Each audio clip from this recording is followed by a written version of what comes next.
Hello students, हमने अपने पिछले जो वीडियो में ज्ञान के वर्गीकरण के आधारों अर्थात basis of categorization of knowledge के बारे में पढ़ा था और इसी सीक्वेंस में हम लोगों ने इसके कुछ बिंदुओं के आधार पर यह पढ़ने की कोशिश की थी कि ज्ञान जो हम विद्यालयों में बच्चों को प्रोवाइड करवाते हैं उस ज्ञान को देने के लिए किन किन आधारों को हिस्सा बनाया जाता है ताकि वो ज्ञान ओवरऑल जिस रूप में हम अपने बच्चों तक पहुंचाना चाहते हैं उसको हम सही रूप में पहुंचा सकें। इसके लिए ज्ञान के विविध स्वरूपों को हम उस ज्ञान का हिस्सा बनाते हैं और स्टेप बाय स्टेप बच्चों की योग्यता और क्षमता के अनुसार बच्चों तक उस ज्ञान को पहुंचाने का प्रयास करते हैं। इसी श्रेणी में हमने ये जाना था कि दार्शनिक, सामाजिक, राजनैतिक तथा विभिन्न पर्यावरणीय आधार कौन से होते हैं जिनको कि हम अपने ज्ञान में समाविष्ट करते हैं ताकि हम बच्चों को विभिन्न ज्ञान की संरचनाओं को उनकी क्षमताओं और योग्यताओं के अनुसार आवश्यकता अनुसार पहुंचा सकें और एज ए होल समग्र के रूप में हम ज्ञान को बच्चों तक पहुंचा पाएँ। इसी क्रम में इसी बिंदु को हम और आगे अन्य बिंदुओं के साथ समझने का प्रयास करेंगे। आइए हम आगे चलते हैं और ये समझते हैं कि ज्ञान के वर्गीकरण के और कौन कौन से आधार होते हैं। ज्ञान के वर्गीकरण के आर्थिक आधार। ज्ञान का जो वर्गीकरण होता है उस ज्ञान के वर्गीकरण के लिए हम कई बार आर्थिक आधारों का भी प्रयोग करते हैं। जो आर्थिक आधार हैं वे आर्थिक आधार ज्ञान को इस प्रकार से व्यक्ति तक पहुंचाते हैं कि वो अर्थ प्रधान होने की बजाय अर्थ की महत्ता को समझ सके। हम ये अवश्य चाहते हैं कि हमारे बच्चों को अर्थ के बारे में, उसकी प्रधानता के बारे में समझाया जाए, क्योंकि आज का समय सभी जानते हैं अच्छी तरह से कि अर्थ प्रधान समय है और अर्थ के बिना किसी भी व्यक्ति की जीवनचर्या को चला पाना आसान नहीं होता है। लेकिन बच्चे अर्थ की महत्ता को तो समझें, लेकिन वो ये समझें कि रोजगार और धनार्जन को किन नैतिक विधियों से अर्जित किया जाए ताकि बच्चे के लिए अर्थ आवश्यक होने के साथ साथ वो अपने राष्ट्र का एक उपयोगी मेंबर भी साबित हो सके। और इसके लिए हम ये प्रयास करते हैं कि उसकी जो प्रारंभिक स्तर की कक्षाएं हैं उनके साथ ही साथ बच्चों को औद्योगिक विकास, उनके जीवन में रोजगार के लिए अनेक चीज़ों को समझा सकें। अतः हमें ज्ञान में एक पक्ष आर्थिक आधार का भी सम्मिलित करना पड़ता है और ये किस स्वरूप के रूप में दिया जाता है।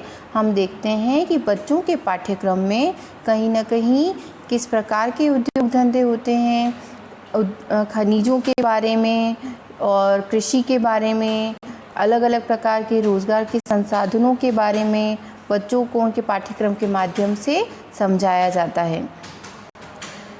नैतिक बिंदु, इसको पढ़कर हम ये पता लगाते हैं कि बच्चों के अंदर नैतिकता का विकास किस माध्यम से किया जाता है।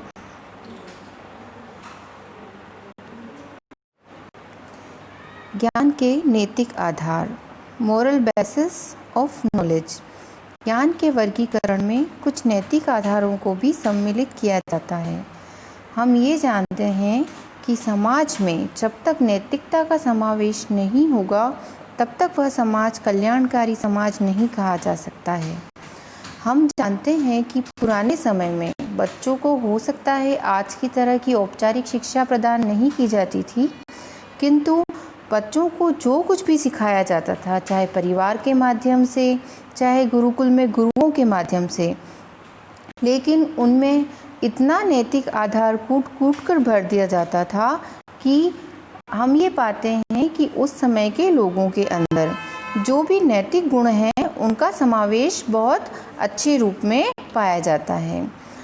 जिस प्रकार हम देखते हैं कि आज शिक्षा के इतने संसाधन होते हुए भी समाज में लोगों के अंदर चोरी, व्यभिचार, भ्रष्टाचार इस प्रकार के गुणों को हम देख पाते हैं। तो इन सभी का समाधान एक ही तरह से संभव है कि बच्चों को शिक्षा के साथ साथ नैतिक गुणों को भी सिखाया जाए। इसके लिए उन्हें पाठ्यक्रम का हिस्सा बनाना अत्यधिक आवश्यक होता है। उस बच्चों को कहानी, खेल कूद के माध्यम से और उनके सामुदायिक कार्यों के माध्यम से इन चीज़ों को सिखाया जाता है।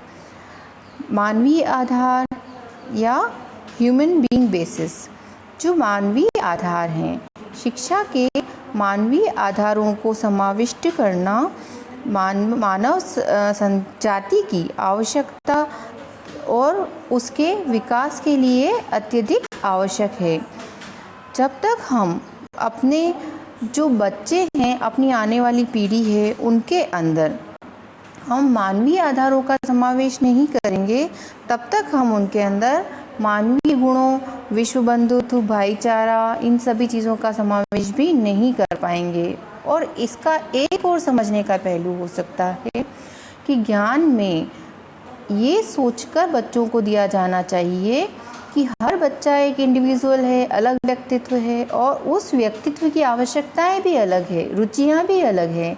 हो सकता है किसी बच्चे की रुचि विज्ञान पढ़ने में है मगर सामाजिक पढ़ने में नहीं, तो उनके पाठ्यक्रम को इस प्रकार वर्गीकृत किया जाना चाहिए कि बच्चा अपनी रुचि के अनुसार, अपनी क्षमताओं के अनुसार, अपनी इच्छा से किसी पाठ्यक्रम को पढ़ सके, पाठ्यक्रम उसके ऊपर थोपा ना जाए। उसके लिए उचित विषयों को खुद चयन करे और उसमें अपना अध्ययन आगे कर सके। शिक्षा के आध्यात्मिक आधार, ज्ञान जब हम बच्चों को देते हैं तो उसके अंदर कुछ स्पिरिचुअल बेसिस का भी हम समावेश करने का प्रयास करते हैं। किसी भी छात्र के सर्वांगीण विकास के लिए ये अत्यधिक आवश्यक होता है कि हम उसके अंदर आध्यात्मिक विकास भी कर सकें। इसके लिए बच्चों को आध्यात्मिक ज्ञान की शिक्षा देने के लिए प्रारंभिक स्तर से ही योग की शिक्षा, नैतिक शिक्षा आदि शिक्षा प्रदान की जाती है और उनको शिक्षा का हिस्सा बनाया जाता है।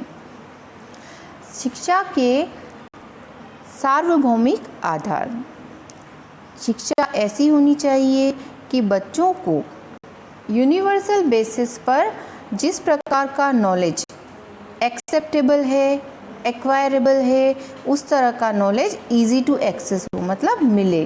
वो क्या चाहते हैं और उनका ज्ञान हर समय हर परिस्थिति में सर्वमान्य रहे, इस प्रकार की शिक्षा का आधार बनाया जा सके। ऐसे ज्ञान का समावेश शिक्षा के करिकुलम में किया जा सके। इसीलिए ये कोशिश की जाती है कि नेशनल करिकुलम फ्रेमवर्क के द्वारा जब पाठ्यक्रम का निर्माण किया जाता है तब उसके अंदर विश्व शांति के लिए ज्ञान, वैश्विक संस्कृति के बारे में, जो हमारे पर्यावरण से संबंधित वैश्विक मुद्दे हैं उनके बारे में, जो हमारी अंतर्राष्ट्रीय संरचनाएं चल रही है, अंतर्राष्ट्रीय परिप्रेक्ष्य में जो बातें चल रही है उनके बारे में, जैसे अभी हम देख पाते हैं कि महामारी चल रही है, उस परिदृश्य में वैश्विक तौर पर WHO के द्वारा उठाए जाने वाले कदम के बारे में, इन चीज़ों को समझाया जा सके। और इसको जब हम ज्ञान के तथ्यों का वर्गीकरण करते हैं उसी समय ध्यान रखकर सार्वभौमिक आधारों को भी शिक्षा का हिस्सा बनाया जाता है। सांस्कृतिक कारक, जो कल्चरल बेसिस हैं, उनको विभिन्न रूपों में बच्चों को प्रदान करने का प्रयास किया जाता है। जो कल्चर है हमारा यूनिवर्सल कल्चर प्लस हमारा नेशनल कल्चर, उससे संबंधित चीज़ें जैसे शिक्षा को चाइल्ड सेंटर्ड होना चाहिए, स्कूल में किस तरह का कल्चर फॉलो होना चाहिए, हमारे स्कूल की जो जलवायु है, बच्चों की जो व्यवस्थाएं हैं, व्यवहार हैं, वो कैसे होनी चाहिए, उनके आपसी संबंध कैसे होने चाहिए, इस प्रकार की संस्कृति का विकास बच्चों में विद्यालय में रहकर हो सके। इन चीज़ों को पूरी तरह से पाठ्यक्रम का हिस्सा बनाकर, चाहे करिकुलर हो चाहे को करिकुलर हो, उसे बच्चों को देने का प्रयास किया जाता है। धार्मिक आधार, शिक्षा के जो धार्मिक आधार हैं उनको बच्चों को देने के लिए उसको पाठ्यक्रम का हिस्सा बना करके और अलग अलग मूल्यों की बच्चों में स्थापना की जाती है, जैसे ईमानदारी, अहिंसा, सहिष्णुता आदि गुणों को बच्चों के अंदर विकसित करने का प्रयास किया जाता है। सृजनात्मक आधार, जिन्हें हम क्रिएटिविटी रिलेटेड बेसिस भी कहते हैं, हम कभी ये नहीं चाहते हैं कि हमारे बच्चे सिर्फ सैद्धांतिक ज्ञान सीखें। हम ये चाहते हैं कि जो कुछ भी बच्चा सीख रहा है वो उसके जीवन में उसके लिए उपयोगी हो और वह उसको सिर्फ प्रैक्टिकल लेवल पर ना सीखकर थ्योरेटिकल लेवल पर भी सीख पाए। इस दृष्टि से बच्चे को जो ज्ञान दिया जा रहा है उस ज्ञान में SUPW या विद्यालय की स्वच्छता, परिवेश की स्वच्छता, स्वयं की स्वच्छता, इन सभी चीज़ों का भी समावेश किया जाता है। इन सभी बातों से ये स्पष्ट हो चुका है कि हम ज्ञान के वर्गीकरण में प्रत्यक्ष एवं अप्रत्यक्ष रूप से वो सभी बातें सम्मिलित कर देते हैं जिससे कि हम शिक्षा के उद्देश्यों को प्राप्त कर सकें और मानव को सर्वांगीण विकास के उद्देश्य तक पहुंचा सकें। इसी के साथ हम लोग इस चीज़ का प्रयास करेंगे कि ये जान पाएँ कि ज्ञान को इन रूपों में प्रदान करने के लिए किस प्रकार से सम्मिलित किया जाता है। सुनने के लिए बहुत बहुत धन्यवाद। इसकी आगे की कड़ियों में हम आने वाले विषय संबंध में अध्ययन करेंगे।